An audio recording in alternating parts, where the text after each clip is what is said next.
it's RICKAFIX. Welcome back. Today what I'm going to be doing is trying to get rid of my lifter noise. When I start my truck up, 20 seconds later, one of my lifters started acting up, and it's a pretty hard knock. So I wait for my car to warm up 2-3 minutes later, and it goes away, but it still bothers me. As you can hear, it doesn't sound as loud. I've had the truck in the garage for 3 days, so it's not as bad as it usually is.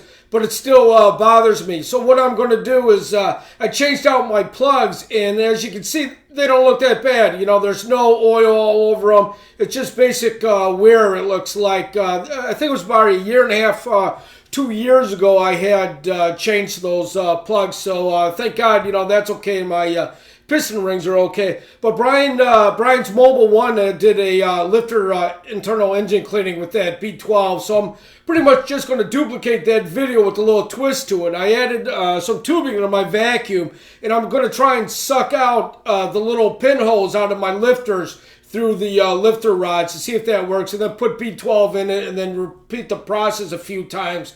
I had flushed out my engine cleaned it at least twice in the past month, and it's helped with that lifter noise, but it's still there. So I bought a valve cover gaskets. I got some oil, some gunk engine clean, some B12, some brake cleaner to clean my valve covers, and a oil filter. You know what happened too? I had replaced my oil pan gasket probably about 2 years ago, and in the past 2 months it really has started pissing out oil.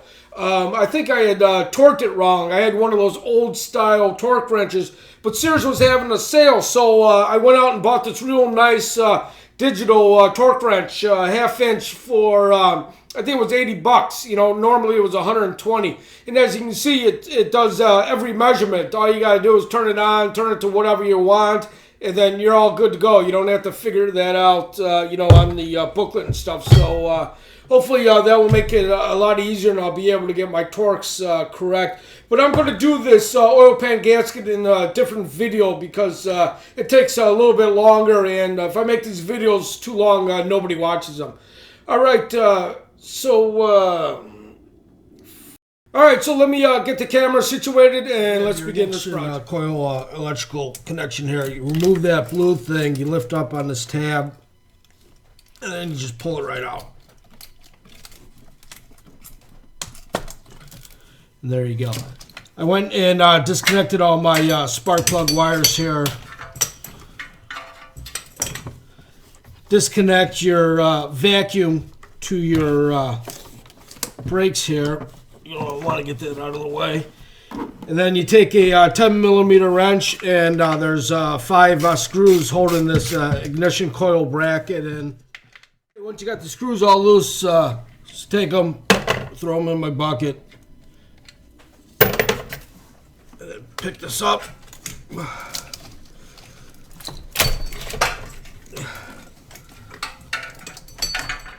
Oh, there's a little bracket back here. It comes right out. Remove your PCV valve. I tried to find a grommet for that, a new grommet, because it looked like it was leaking, but nobody had it. I got to go to the dealer and get it if I'm going to do that. All right, then grab your 8mm socket and just start taking these off.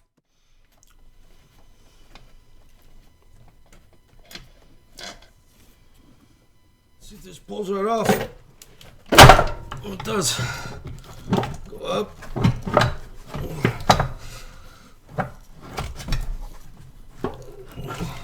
Down.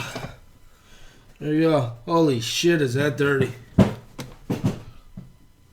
Look at that. That will be clean. Alright, so my vacuum idea didn't work. It didn't do shit. So what I've been doing is just spraying B12 in these holes.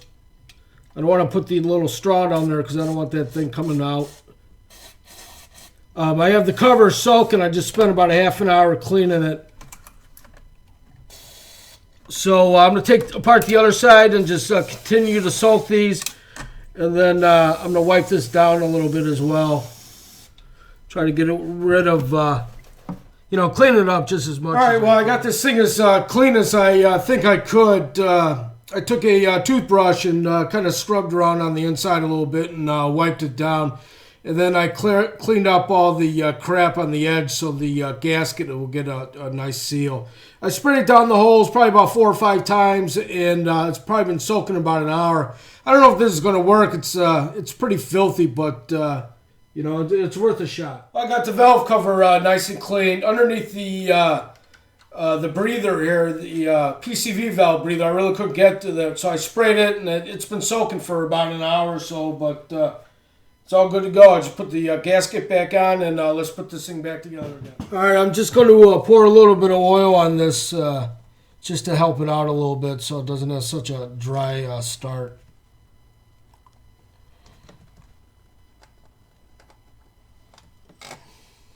Everything all cleaned up, gasket's on there. Let's put this thing back together again.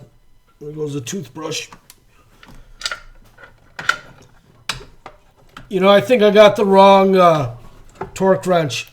It says not to use it on the high and low parts of the torque. So I might be returning that. Just tighten them so they get snug. And I think I'm going to go in from out. It's probably not the right thing to do, but I don't know. All right, let's put in our PCV valve.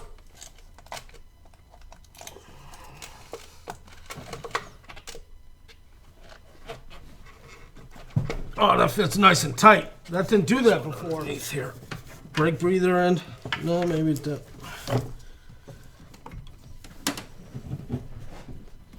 Alright, let's get the wiring harness back in there.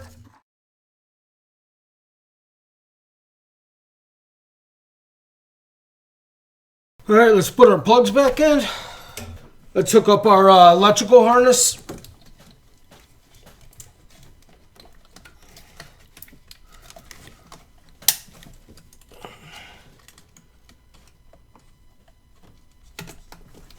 As you can see, the right side isn't that bad. It's a lot better than the other right side. As you can see, it's not that bad. It's not caked on or anything. Looks like shit on the outside, but I'll clean that up. Everything got together again, so it's time to do a motor flush. I'm gonna pour this gunk motor flush in here, and then run the car for 5 minutes and drain the oil.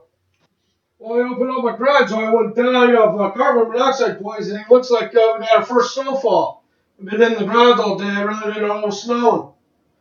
Look how nice that looks. I told you before, I did my oil flush a couple weeks ago, so I don't know how dirty this is going to be.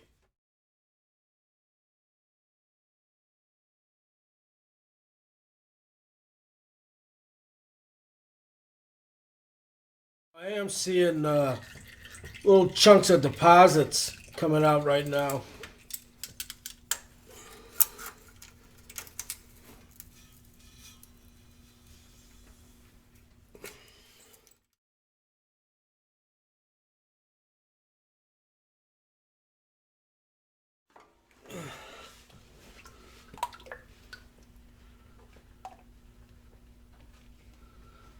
Yeah, there's no real chunks. Fill your oil filter up with oil. Fill it up with oil and then let it sit and then fill it up again. It usually takes me 4 times before the whole thing is completely full. Wipe this off. Like I said, I just did this a couple weeks ago, so that's pretty clean. So you fill with oil, so the first breath that this engine takes is fresh oil.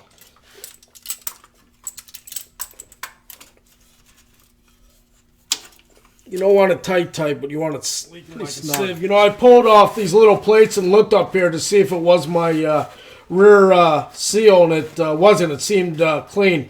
Seemed a little moist, but it's not dripping like a sieve like this thing. I think I just messed up the torques on that for sure. So that's what you get for not torquing it down and doing it the old-fashioned way. All right, let's put some oil in this and see how it goes. Okay, I got the rest of this Proline 530. I'm just going to pour the rest of this in. It usually takes 5.5 quarts. So I got some of that shell that's left over that I'll probably pour the rest of that in as well.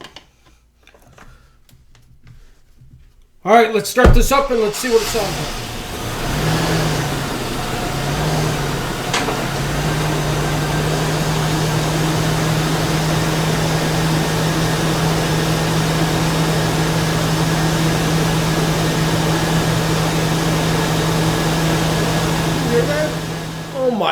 God, does that sound nice. Not one lifter was making any noise. That's unbelievable. I got goosebumps on my arm. That sounded so good. Hey, I just want to thank Brian's Mobile One for putting that video out there. If you got lifter problems, definitely do this. That engine just sounds great. You know, this B12, man, this stuff really works. You know, it pretty much took all day for me to do it, but I filmed it. You know, if I wasn't filming it, I'd probably knock it out in 4 hours. Well, I just want to thank everybody for watching my videos. I really appreciate it. Don't forget to subscribe and like them. The next one, I'll be putting on my oil pan gasket in a few days. So until then, I will see you on the next round.